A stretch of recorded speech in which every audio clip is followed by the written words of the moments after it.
नमस्कार दोस्तों, मैं अनुकूल गंगवार स्वागत करता हूं आपका इस वीडियो में। और हम इस वीडियो में जानकारी प्राप्त करेंगे class 10th maths UP board unsold paper यानी कि पुराने वर्षों के पेपरों का हल। पुराने वर्षों के लगभग 4 से 5 सालों के पेपरों का हल पढ़ेंगे हम, जिसमें आज हम बात करेंगे 2025 का सेट 1, जिसका पेपर कोड है बेटा 822 BB। जिसमें सबसे पहले हम पढ़ते हैं विकल्पों को। 20 विकल्प होते हैं टोटल, प्रत्येक 1 नंबर का होता है। उसके बाद आते हैं 6 क्वेश्चन और, जो प्रत्येक 2 नंबर का होता है। फिर तीसरा खंड आता है जिसमें होते हैं टोटल 6 क्वेश्चन, जिसमें से हमें 5 करने होते हैं। प्रत्येक क्वेश्चन 4 नंबर का होता है।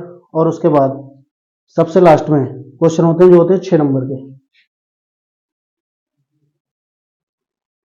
सबसे पहले 1 नंबर के क्वेश्चन आएंगे, फिर 2 नंबर के, फिर 4 के, फिर 6 के।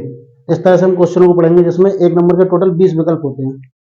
सबसे पहले हम विकल्पों का हल पढ़ेंगे, उसके बाद पढ़ेंगे 2 नंबर वाले क्वेश्चन, फिर 4 और फिर 6 नंबर वाले। तो हम हल चालू करते हैं विकल्पों का।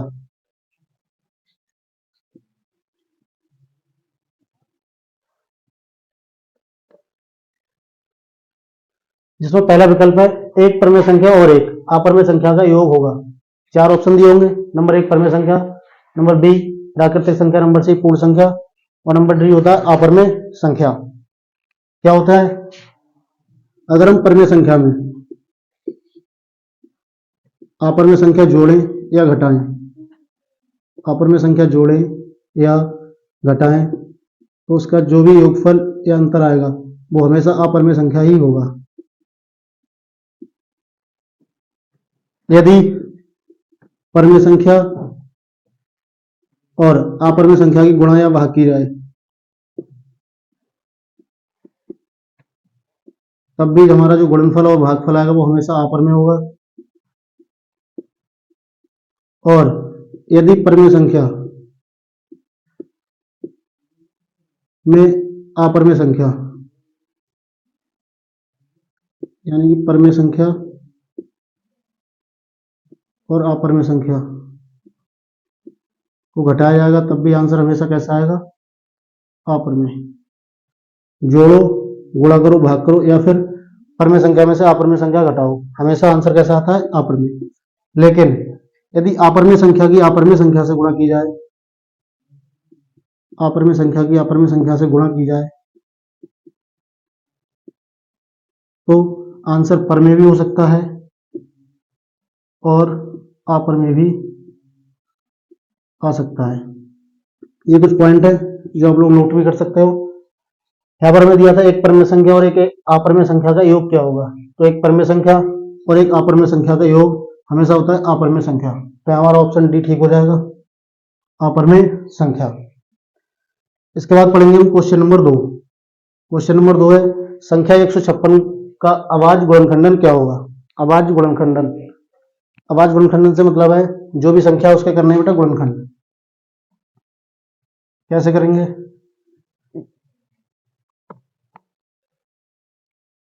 ये लिखा है 156, लास्ट में 6 है।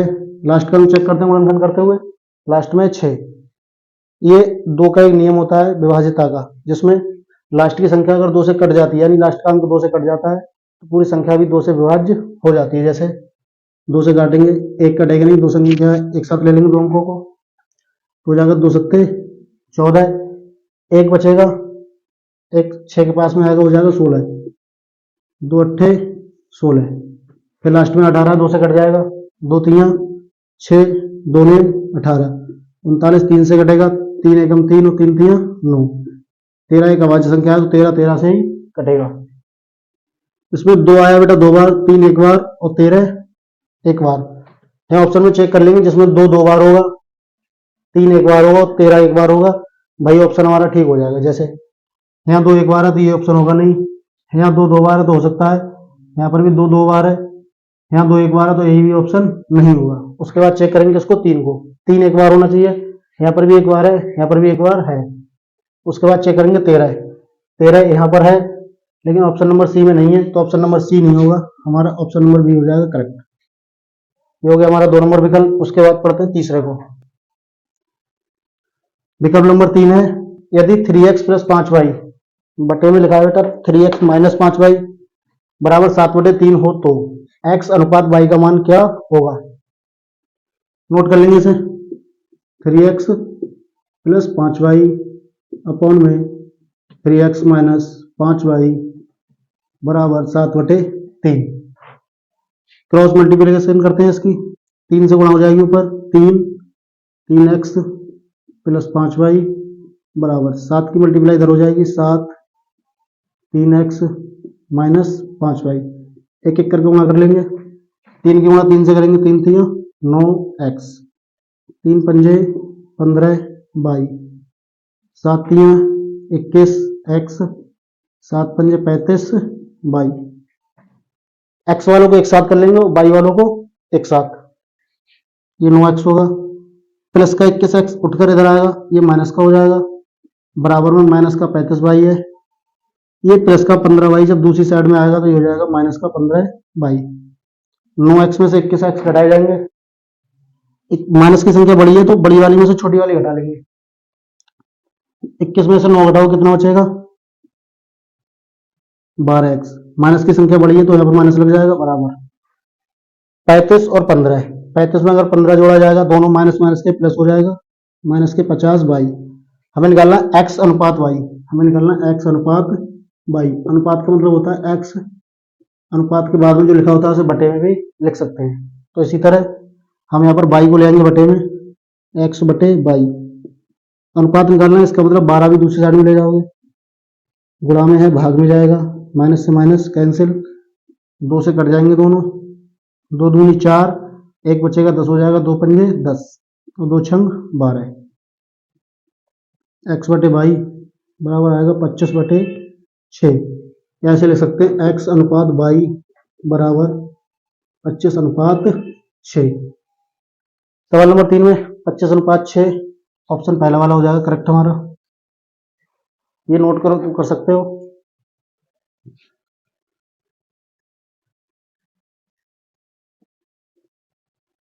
उसके बाद है सवाल नंबर 4, लिखा है समीकरण 3x² माइनस का 2x प्लस का 1/3 बराबर 0 का विविक्त कर होगा।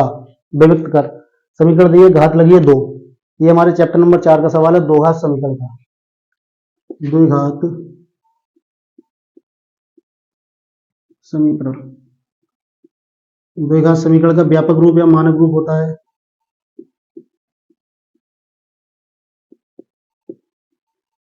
ax² प्लस का bx प्लस c बराबर 0। हमें निकालना है इसमें विविक्त कर। विविक्त कर को लिखा जाता है d से, विविक्त कर होता है b² माइनस 4ac बराबर 0। यानी जब भी हम विविक्त कर निकालेंगे तो उसके लिए b का मान चाहिए, a का मान चाहिए और c का।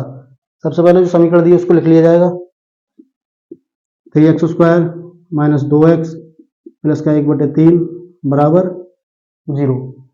हमें विविक्त कर निकालने के लिए b चाहिए, a चाहिए और c। तो जब भी दो घात समीकरण आएगी विविक्त कर निकालना होगा तो उसकी तुलना करा देंगे पहले इसके मानक रूप से।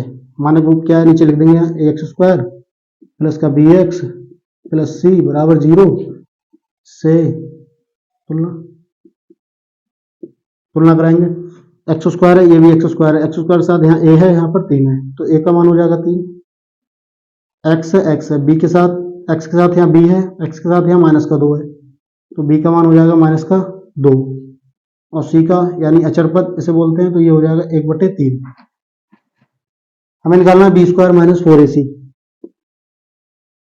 b का मान माइनस का 2 है तो माइनस 2 स्क्वायर हो जाएगा, माइनस 4 गुणा a का मान 3 है, 3 लगा देंगे, c का मान 1/3।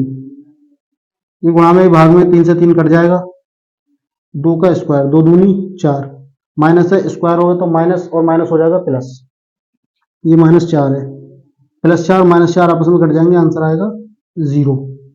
तो यहाँ से हमारा विभक्त कर आ गया 0।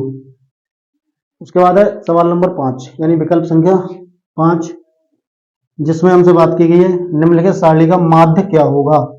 माध्य इस समय जो हमारा मैथ का चैप्टर है, चैप्टर नंबर 13 है, सांख्यिकी का चैप्टर नंबर 13 है ये, इसमें निकालना है माध्य। माध्य निकालने के लिए क्या करते हैं, जो भी वर्ग अंतराल दिए होते हैं उन्हें एक तरफ लिख लोगे पहले वर्ग अंतराल, उसके बाद लिख लेते हैं बारंबारता। बारंबारता को बोलते हैं एफ आई। वर्ग अंतराल क्या क्या दिए हैं? 2 से 4, 4 से 6, 6 से 8, 8 से 10, 10 से 12। यहाँ पर बारंबारता है 2, ये 4, ये 7, ये 3, ये 4। उसके बाद माध्य निकालते हैं। माध्य क्या होता है बेटा? एक्स बार बराबर sigma F I x I upon में होता है सिग्मा एफ आई, यानी कि सिग्मा एफ एक्स। एफ तो हमारे पास है, हमें निकालना भी एक्स। एक्स क्या होता है? जब भी एक्स का मान निकाला जाएगा, एक्स होता है जो हमारा वर्ग अंतराल होगा उसकी उच्च सीमा और निम्न सीमा को जोड़ा जाएगा। उच्च सीमा प्लस निम्न सीमा, और उसको बटे में कर लिख देते हैं 2। यानी यहां से जब एक्स का मान निकाला जाएगा क्या करना होगा? इसकी उच्च सीमा और निम्न सीमा, यानी 4 को 2 में जोड़ेंगे, 4 और 2, 4 प्लस 2 बटे 2, 4 और 2 हो जाएगा 6, 6 के बटे में 2, यानी 2 से 6 को भाग दोगे तो आएगा 3। तो यहां से एक्स का मान 3 आ जाएगा। 6 4 10, 10 का आधा 5। यहाँ सब में अंतर देखते हैं। अंतर यहाँ पर भी 2 का है, यहाँ 2 का है, यहाँ पर भी 2 का है, यहाँ 2 का है, यहाँ पर भी 2 का है। ऐसे ही तब यहाँ पर 2 का ही अंतर आएगा। 3 और 2 5, तो अगला वाला हो जाएगा 7, उससे आगे 9 और उससे आगे 11। हमें चाहिए होता है एफ और एक्स, यानी एफ गुणा एक्स। तो हम एफ की गुणा किससे कर देते हैं? एक्स से। 2 3 6, 4 पंजे 20, 7 सत्ते 49, 9 3 27, 11 चौक 44। उसके बाद हमें चाहिए सिग्मा एफ एक्स और sigma F. Sigma F x का मतलब है, इसे बोलते हैं सिग्मा, जिसका मतलब होता है कुल योग। यानी कि यहाँ लिखा है सिग्मा एफ एक्स, इसका मतलब है जो भी एफ एक्स वाली लाइन है उन सबको जोड़ लिया जाए। यानी यहां से आगे निकल के हमारा सिग्मा एफ एक्स जोड़ लेंगे। 20 और 6, 6 और 9 6 15, 15 और 7 22, 22 और 4 26, 6 यहां से लगे 2, 2 और 2 4, 4 और 4 8, 8 2 10, 10 और 4 14। यानी सिग्मा एफ एक्स आ जाएगा हमारा 146। उसके बाद में बटे में लिखा है sigma F. Sigma F, sigma F का मतलब एफ वाली जो लाइन है उसको जोड़ लिया जाएगा। 4 और 2 6, 6 7 13, 13 3 16, 16 4 20। सिग्मा एफ आ जाएगा हमारा 20। उसके बाद हमें निकालना था माध्य। माध्य को लिखते हैं एक्स बार। माध्य होता है सिग्मा एफ एक्स अपॉन में sigma F. Sigma F x होता है, दिया हमको 146, और सिग्मा एफ हमारा आया है बेटा 20। 2 से काट लेंगे इसे, 2 एकम 2 1 0, 2 सत्ते 14 और 2 3 6, 73 और बटे में आया 10। एक के साथ जीरो लगाए। अगर एक के साथ जितने जीरो होते हैं पीछे से उतने के बाद ही दशमलव लगा दिया जाता है। यानी कि एक के बाद एक जीरो तो पीछे से एक के बाद दशमलव लग जाएगा, तो आंसर आ जाएगा हमारा 7.3, जो कि हमारा ऑप्शन नंबर है डी। सवाल नंबर 5 जिसका आंसर हो जाएगा 7.3। उसके बाद चलते हैं हम सवाल नंबर 6 पे।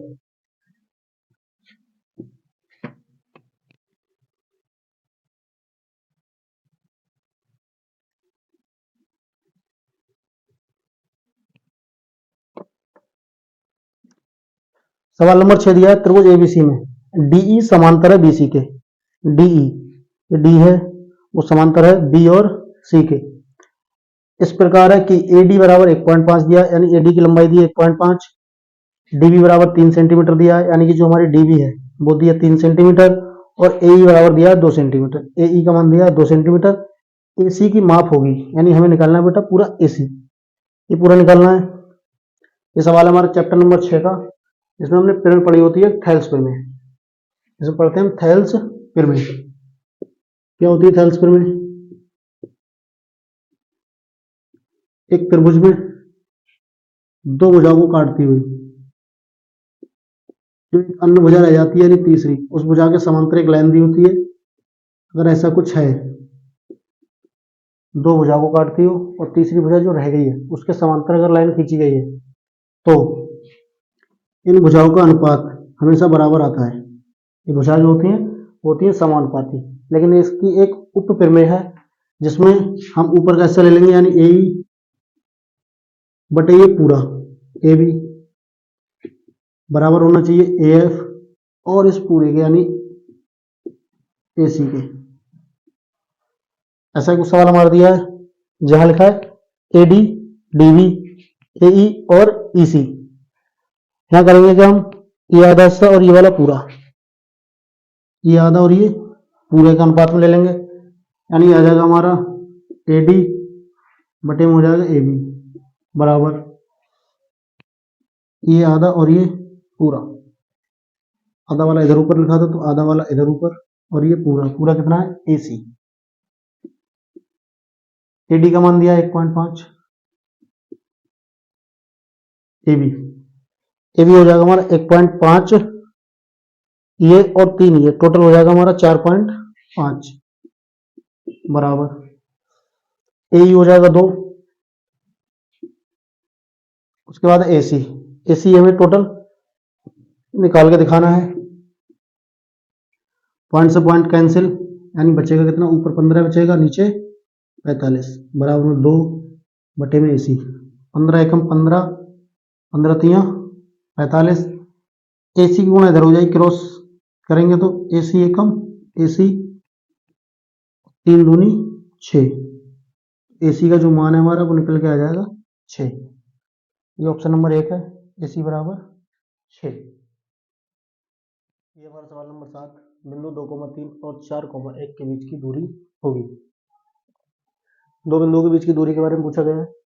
दो बिंदुओं के बीच की दूरी ये हम पढ़ते हैं चैप्टर नंबर 7 में। दो बिंदुओं के बीच की दूरी, बीच से लिखा जाता है इसको।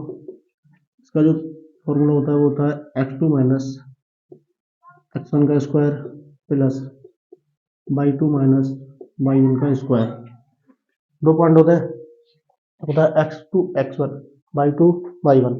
हमारे पास दो पॉइंट होंगे जिसमें दोनों में एक x होगा एक y। पहले वाले को x1 y1 और दूसरे को x2 और y2 मान लेते हैं। हमें रखना है x2 माइनस x1, यानी d बराबर under root x2 minus x1। x2 का मान 4 है, x1 का मान 2, तो 4 माइनस 2 का स्क्वायर कर देंगे। उसके बाद y2 माइनस y1, y2 का मान 1 है, y1 का मान 3, 1 माइनस 3 का स्क्वायर, डी बराबर अंडर रूट 4 माइनस 2, 4 में से 2 घटाओगे 2 बचेगा, स्क्वायर लगाए लगा देंगे। 1 में से 3 घटाओगे माइनस का 2 बचेगा, स्क्वायर लगा है लगा देंगे। इसके बाद डी बराबर अंडर रूट 2 का स्क्वायर, किसी भी चीज पर स्क्वायर लगाया या फिर घात 2 लगी है इसका मतलब होता है 2 2 बार है गुणा में, तो 2 दूनी 4, सेम 2 दूनी 4, माइनस लगा था अंदर लेकिन 2 बार गुणा करेंगे तो माइनस गुणा माइनस हो जाएगा ये प्लस। यह डी बराबर अंडर रूट 4 और 4 हो जाएगा 8। 8 के अगर गुणनखंड करेंगे तो 2 गुणा 2 गुणा 2, 3 बार 2 आता है। हमारे पास रूट है तो 2 2 के जोड़े बना लेंगे, इसमें एक बाहर आ जाता है, इसका जोड़ा बनेगा नहीं तो ये अंदर रहेगा, तो डी बराबर हमारा आंसर आ जाएगा 2 रूट 2 मात्रक। ऑप्शन नंबर बी हमारा करेक्ट हो जाएगा। नेक्स्ट क्वेश्चन है हमारा क्वेश्चन नंबर 8। लिखा है यदि दो घात समीकरण 3x स्क्वायर माइनस का 12x प्लस m बराबर 0 के मूल बराबर है तो m का मान क्या होगा। दो घात समीकरण का है, दो घात समीकरण का मानक रूप में एक पीछे भी सवाल में बता चुका हूँ। क्या होता है बेटा, एक्स स्क्वायर प्लस का बी एक्स प्लस सी बराबर 0। अगर कोई भी दो घात समीकरण है दी हुई, मूल बराबर के बारे में पूछा गया है तो हम यहाँ निकालते हैं विभक्त कर। विभक्त कर को डी से लिखा जाता है, होता है ये बी स्क्वायर माइनस 4ac, क्योंकि हमको दिया है मूल बराबर, मूल बराबर है, इसका मतलब बी स्क्वायर माइनस 4ac बराबर होगा 0 के। बी स्क्वायर माइनस 4ac बराबर 0 को कर देंगे। इसका मतलब हमें बी निकालना है, ए निकालना है और सी। बी ए सी यानी ए बी सी के अगर मान निकालने होते हैं, पिछले सवाल में भी बताया था कि जो भी समीकरण दी होती है उसकी तुलना करा दी जाती है A X square plus B X plus C से। जैसे समीकरण दिए हमको 3x square minus 12x plus M बराबर 0, तुलना करा दी जाएगी इसकी ए एक्स स्क्वायर प्लस का बी एक्स प्लस सी बराबर 0 से। तुलना कराने का मतलब एक्स स्क्वायर के साथ ए है, यहाँ एक्स स्क्वायर के साथ 3 है, तो 1 का बराबर 3, बी बराबर माइनस का 12, सी बराबर एम। तीनों चीजें मिल गई। मूल बराबर होंगे बी स्क्वायर माइनस 4ac का मान कर देंगे 0, बी का मान हमको दिया है माइनस का 12 है, तो जहां बी है वहां माइनस का स्क्वायर लगा स्क्वायर 4 गुणा ए का मान 3 है, 3 लगाया जाएगा, सी का मान एम है तो एम लगा देंगे बराबर 0 क्योंकि मूल है बराबर। 12 का स्क्वायर सबको पता होना चाहिए 144 होता है, माइनस लगाया 2 बार गुणा करेंगे तो माइनस माइनस हो जाएगा प्लस, माइनस 4 3 12 एम के साथ है तो एम रहेगा बराबर में 0। हमें एम का मान चाहिए तो एम वाली टर्म को यहाँ रोकेंगे, बकाया उठा के दूसरी साइड में माइनस 12 एम बराबर 144 इधर प्लस का है, दूसरी साइड में ले जाएंगे यानी बराबर से दूसरी साइड में, तो हो जाएगा माइनस का 144, माइनस से माइनस कैंसिल, हमको चाहिए एम तो केवल एम को रोका जाएगा। फिर बराबर वाले को लिखते हैं, एम के साथ जो भी है उसका कोई काम नहीं है इधर, तो दूसरी साइड में ले जाएंगे, ये एम के साथ गुणा में है दूसरी साइड में जाएगा तो गुणा वाली चीज आती है भाग में, तो भाग में पहुंच जाएगी। ये 144 12 का वर्ग होता है, इसका मतलब 12 गुणा 12 144 है, तो 12 से 144 काटेंगे तो 12 आ जाएगा, एम का मान आ जाएगा हमारा 12, तो ऑप्शन नंबर सी दिया है तो इसका आंसर हो जाएगा। अगला है हमारा सवाल नंबर 9 जो कि दिया गया है 15 और 25 का HCF 5 है तो उनका एलसीएम होगा। दो संख्या दी हैं और उनका HCF दिया है 5, एलसीएम निकालना है। इसमें एलसीएम HCF और संख्याओं के बीच एक संबंध होता है जिसे हम बोलते हैं दो संख्याओं का गुणनफल। दो संख्याओं का गुणनफल बराबर होता है उन संख्याओं के HCF जिसको बोलते हैं मासा गुणा एलसीएम के जिसको बोलते हैं हम लासा।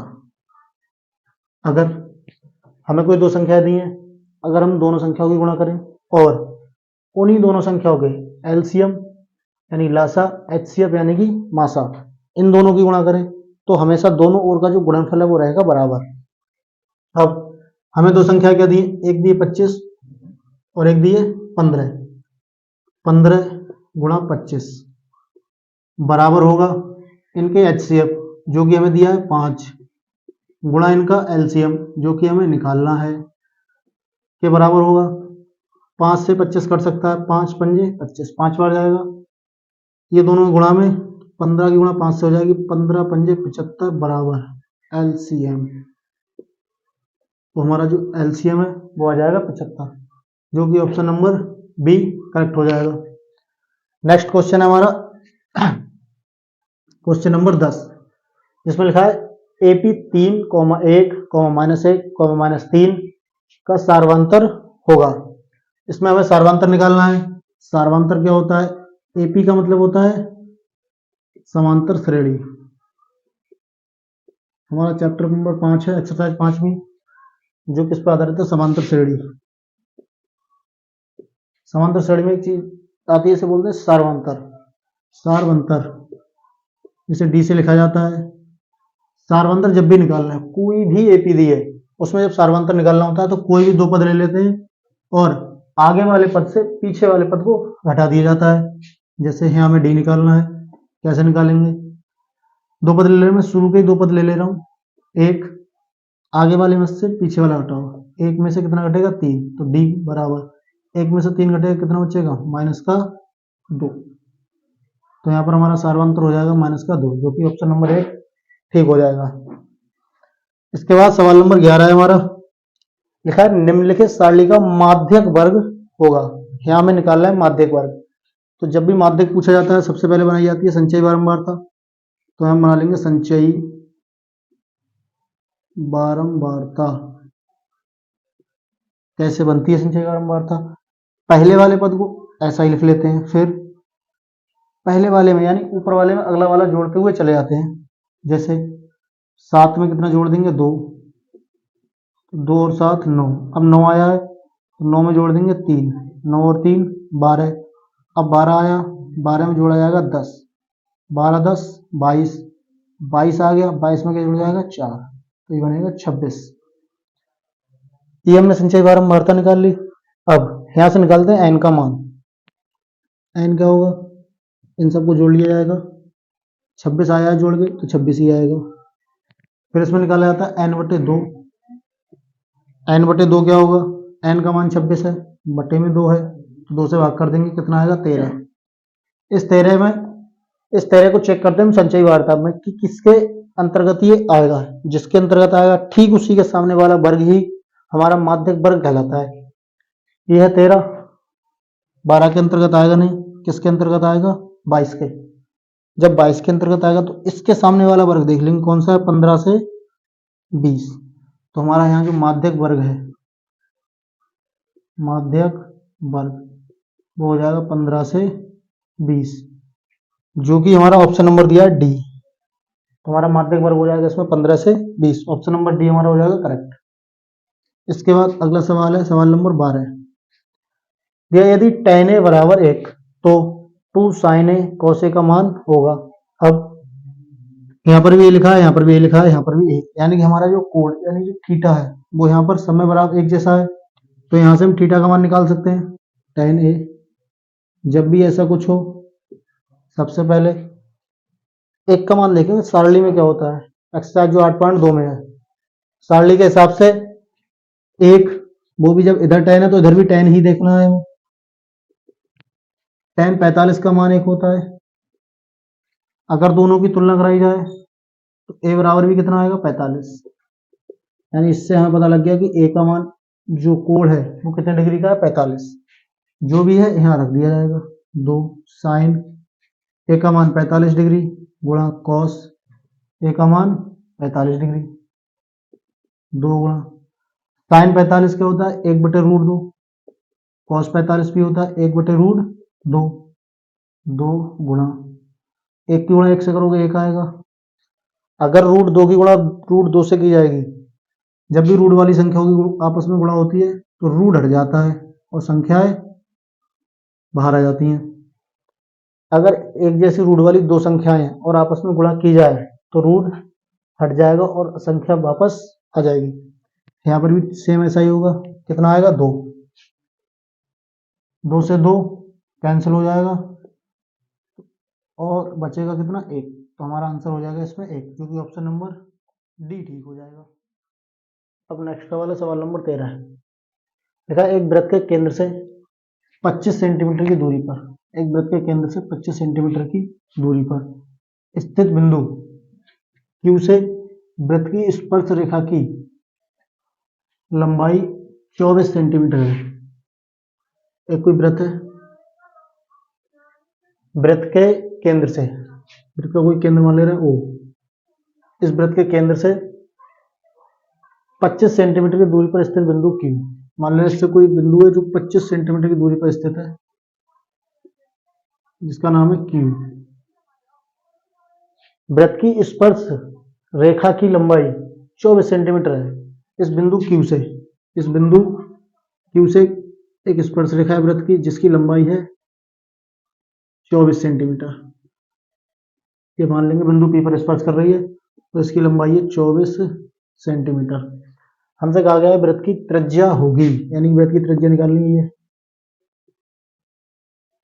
ये वृत्त की त्रिज्या हमको निकालनी है।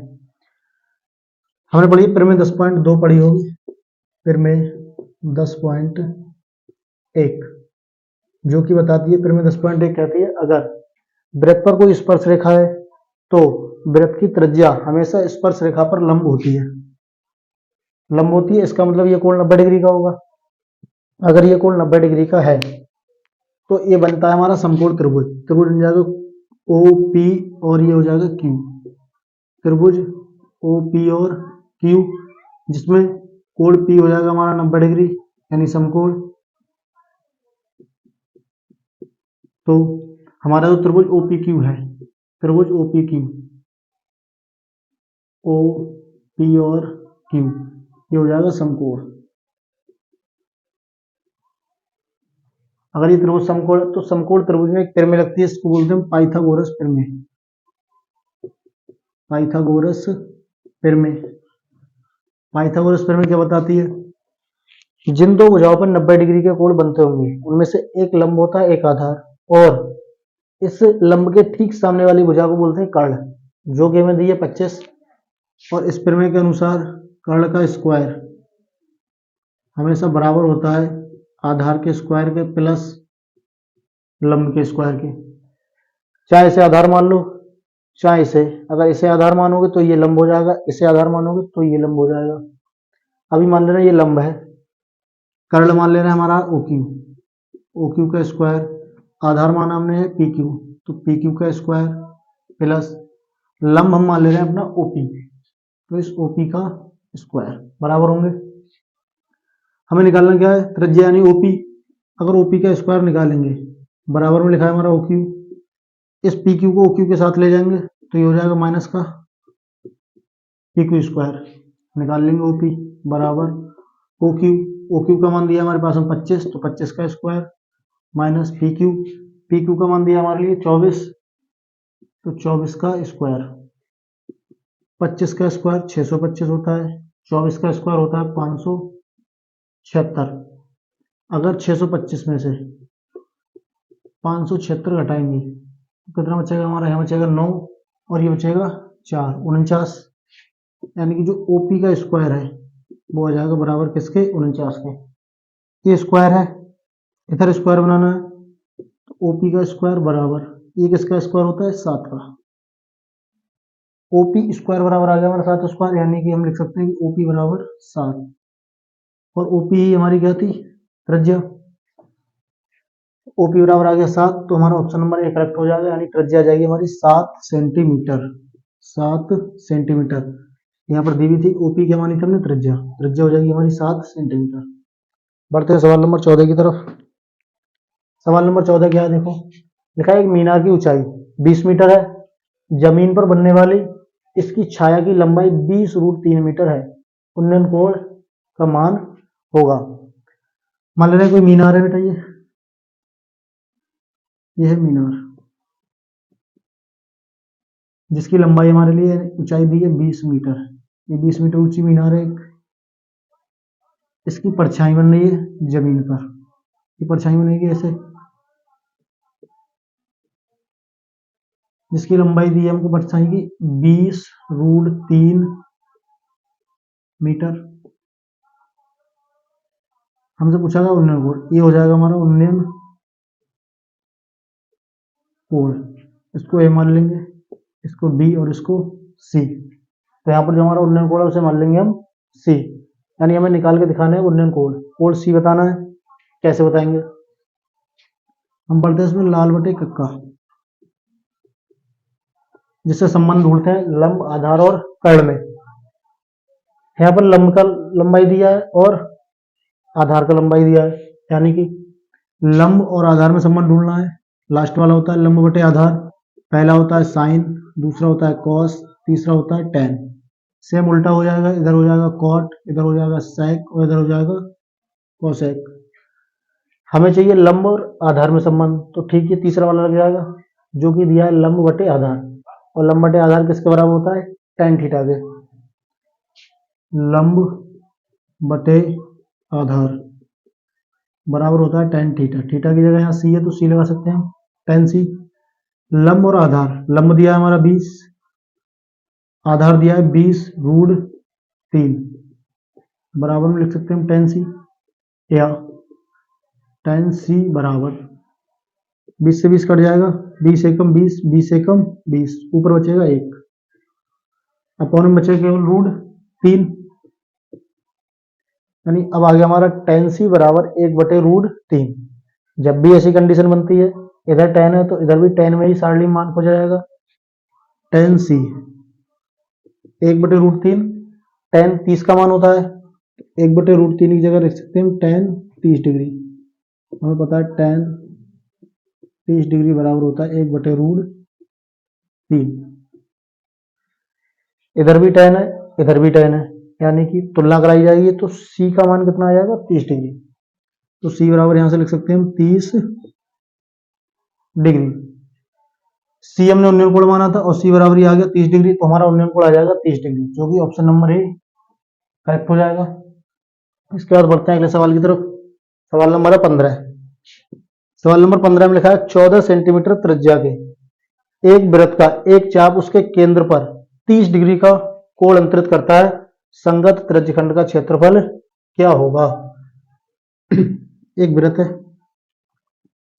मान लेना ये उसका केंद्र है, 14 सेंटीमीटर त्रिज्या के एक वृत्त का चाप, यहां से ये कोई चाप है जो त्रिज्या 14 सेंटीमीटर से, यानी ये त्रिज्या हो जाएगी हमारी 14 सेंटीमीटर से उसके केंद्र पर 30 डिग्री का कोण अंतरित करता है। ये वाला जो कोण है ये बन जाएगा हमारा 30 डिग्री का कोण अंतरित करता है, संगत त्रिज्यखंड का क्षेत्रफल ज्ञात कीजिए। हमें निकालना ये त्रिज्यखंड का क्षेत्रफल, संगत त्रिज्यखंड का क्षेत्रफल। तो संगत त्रिज्यखंड का क्षेत्रफल क्या होता है, ये होता है थीटा बटे 360 गुणा पाई आर स्क्वायर। थीटा यानी कि जो कोण दिया होगा उसको लगा देंगे, कोण में थीटा बराबर 30 डिग्री दिया है, बटे में 360 गुणा पाई का मान होता है 22/7, आर का मान हमको यानी त्रिज्या दी हमको 14 सेंटीमीटर, तो यहाँ लगा देंगे 14, आर पर स्क्वायर लगा, इसका मतलब आर 2 बार लगेगा, 14 गुणा 14, एक जीरो से एक जीरो कैंसिल, 3 से काटेंगे 3 एकम 3, 3 दूनी 6, 7 से 14 कट जाएगा 2 बार, 7 दूनी 14, 2 से 12 कट जाएगा 6 बार, 2 छंग 12, 6 कट जाएगा अभी भी, 2 तियां 6 और 2 सत्ते 14, 22 सत्ते होता है 154, बटे में कितना है 3, सब कुछ सेंटीमीटर में था तो ये भी किसमें आएगा सेंटीमीटर, और क्षेत्रफल है तो लग जाएगा स्क्वायर। ऐसा कोई ऑप्शन है, ऑप्शन नंबर सी हमारा करेक्ट हो जाए इस तरह से, यानी सवाल नंबर 15 का ऑप्शन नंबर सी करेक्ट होगा। आंसर कितना आएगा 154/3 सेंटीमीटर स्क्वायर। फिर आगे बढ़ते हैं सवाल नंबर 16। 16 बहुत ही सरल ऑप्शन है, कुछ दिक्कत होगी नहीं इसमें। दिया जोकर टोपी का आकार होता है, यानी जोकर की टोपी कुछ इस तरह की होती है, ऐसी होती है जोकर की टोपी, और ये किस आकार की होती है शंकु, ये किस तरह का आकार है शंकु, तो ऑप्शन नंबर बी करेक्ट हो जाएगा शंकु आकार। आगे बढ़ते हैं फिर अगला क्वेश्चन हमारा क्वेश्चन नंबर 17, इसमें लिखा है कल्पित माध्य विधि और पग विचलन विधि सरलीकृत रूप है। माध्य निकालने की दोनों विधियां हैं, अगर हम माध्य निकालते हैं, माध्य निकालने की 3 विधियां होती हैं, कौन कौन सी, पहली होती है प्रत्यक्ष विधि, दूसरी होती है कल्पित माध्य विधि,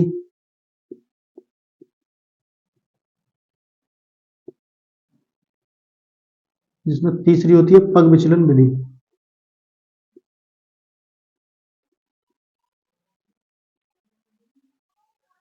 हम तीनों विधियों से माध्य निकाल सकते हैं, चाहे प्रत्यक्ष विधि से निकालें, चाहे कल्पित माध्य विधि से, चाहे पग विचलन विधि से, आंसर सेम आता है। ये अगर हमारे जो मानक हैं या फिर जो हमारे आंकड़े हैं जो छोटे दिए होंगे तो उसके लिए प्रत्यक्ष विधि काम में आती है, अगर बड़े हैं तो हम इन दोनों विधियों से हल कर सकते हैं। हमारा प्रश्न भी है कि कल्पित माध्य विधि और पग विचलन विधि सरलीकृत रूप है, तो कौन सा हो जाएगा सरलीकृत रूप, प्रत्यक्ष विधि, जो हमारा ऑप्शन नंबर बी करेक्ट हो जाएगा। अगला है हमारा प्रश्न नंबर 18, दिया यदि कुल प्रेक्षणों का माध्य 15 तथा माध्य का 24 है तो बहुलक होगा। बहुलक दिया है, बहुलक निकालने को दिया है, माध्य दिया है और माध्य का, तीनों चीजें दी हैं, इन तीनों में एक संबंध होता है, बहुलक बराबर होता है 3 माध्यक माइनस 2 माध्य। हमें यहाँ पर निकालना भी बहुलक है तो बहुलक बराबर लगा देंगे 3 यानी 3 माध्यक। माध्यक या माध्य का एक ही बात होती है, माध्यक दिया हमारा 24 तो माध्यक की जगह लिख देंगे 24 माइनस 2 माध्य। माध्य कितना दिया है हमारे पास में 15, तो 2 गुणा माध्य की जगह कितना लगा देंगे 15। 24 गुणा 3 से करेंगे 24 3 72 माइनस 15 की गुणा 2 से करेंगे 15 दूनी 30। 72 में से 30 माइनस करेंगे तो बचेगा कितना हमारा 42। तो हमारा जो बहुलक है वो आ जाएगा यहाँ से 42, जो कि ऑप्शन नंबर डी हमारा सही हो जाएगा।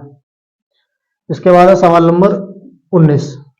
लिखा है जब एक पासे को एक बार फेंका जाता है तो सम संख्या प्राप्त होने की प्रायिकता क्या होगी। पहली बात, जब हम प्रायिकता निकालते हैं, प्रायिकता क्या होती है, जितनी भी संभव घटनाएं हैं वो कुल घटनाएं नीचे लिखी जाती हैं और जिन घटनाओं की प्रायिकता निकालनी है यानी कि उनको बोलते हैं अनुकूल घटनाएं, उनको ऊपर लिखा जाता है। अब हमारे लिए कहा गया एक पासा एक बार फेंका जाता है। पासा जब एक बार फेंकोगे टोटल अंक उसमें होते हैं कुल अंक 6, 1 2 3 4 5 और 6, कुल अंक 6 होते हैं। लेकिन हमसे केवल पूछी गई सम संख्याएं। सम संख्या क्या होती हैं, वे संख्याएं जो 2 से कट जाती हैं वो सम संख्या कहलाती हैं। तो इसमें देखेंगे सम संख्याएं कौन कौन सी हैं। एक तो 2 हो जाएगी, दूसरी 4 हो जाएगी और तीसरी हो जाएगी 6। तो टोटल सम संख्या कितनी हुई 1 2 और 3, कुल संख्याएं ये 6, सम संख्याएं 3। तो अगर हमें प्रायिकता निकालनी है कितनी हो जाएगी प्रायिकता हमारी, बटे में कितनी आएंगी कुल संख्याएं, ऊपर क्या लिखी जाएंगी अनुकूल घटना, यानी कि अनुकूल संख्या जो भी बचेंगी जिनको भी पूछा गया है, सम संख्याओं के बारे में पूछा गया था, सम संख्या 1 2 3, तो ऊपर आ जाएगा 3, कट जाएगा एक दूसरे से, ये 3 एकम 3 और 3 दूनी 6। तो आंसर हो जाएगा हमारा 1/2, जो कि बी ऑप्शन करेक्ट हो जाएगा। अगला है हमारा 20 नंबर ऑप्शन, जो कि लास्ट ऑप्शन है। लिखा है अच्छी प्रकार से फेंटे हुए ताश के 52 पत्तों में से एक पत्ते को यादृच्छा निकालने पर पत्ते के रानी होने की प्रायिकता क्या है। पहली बात तो टोटल पत्ते दिए हमारे पास 52। इस वाले सवाल में भी ये बताया गया था कि जो भी कुल होगा उसे लिखते हैं नीचे, यानी कुल घटनाएं नीचे। यहाँ पर कुल घटनाएं पांचों को फेंकने पर कितनी आ रही थी 1 2 3 4 5 और 6। यहाँ पर टोटल घटनाएं आ रही है हमारी 52, तो कुल घटनाएं तो हो जाएंगी हमारी 52, ये हो जाएंगी हमारी कुल घटनाएं। उसके बाद हमसे पूछा गया है किसके बारे में, रानी होने के बारे में। तो ये पता होना चाहिए हमें कि 52 पत्तों में रानियां कितनी होती हैं। अब ये पत्ते होते हैं 4 तरह के, 2 कलर के होते हैं यानी 2 रंगों के होते हैं, लेकिन होते हैं ये 4 प्रकार के। कौन कौन से, एक को बोलते हैं चिड़ी, एक होता है हुकुम, एक होता है पान और एक होता है ईट। 4 तरह के पत्ते होते हैं। प्रत्येक तरह के पत्ते में एक एक रानी होती है, यानी सबकी एक रानी होगी।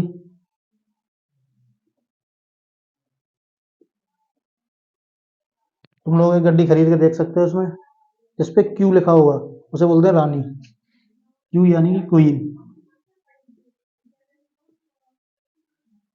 टोटल 4 क्यून होंगी यानी 4 रानी होती हैं। अब हमें प्रायिकता निकालनी है। सबसे नीचे लिखते हैं बेटा प्रायिकता निकालने के लिए कुल घटना है, तो कुल घटना है हमारी 52। पूछा किसके बारे में गया प्रायिकता के, रानी होने की प्रायिकता, तो रानी होती है 4, 1 2 3 और 4। तो जो भी निकालना होता है उसे ऊपर 4 से कट जाएगा, ये 4 एकम 4, 4 एकम 4, एक बचेगा ये 12 हो जाएगा, 4 3 12, तो बटे में आ जाएगा 13। तो हमारी प्रायिकता हो जाएगी 1/13, जो कि हमारा बी ऑप्शन करेक्ट हो जाएगा। इस वाले सेट के हमारे ऑप्शन पूरे हो गए हैं और इसके आगे के जो भी क्वेश्चन है वो हम अगली वीडियो में पूरे करेंगे। थैंक यू, धन्यवाद।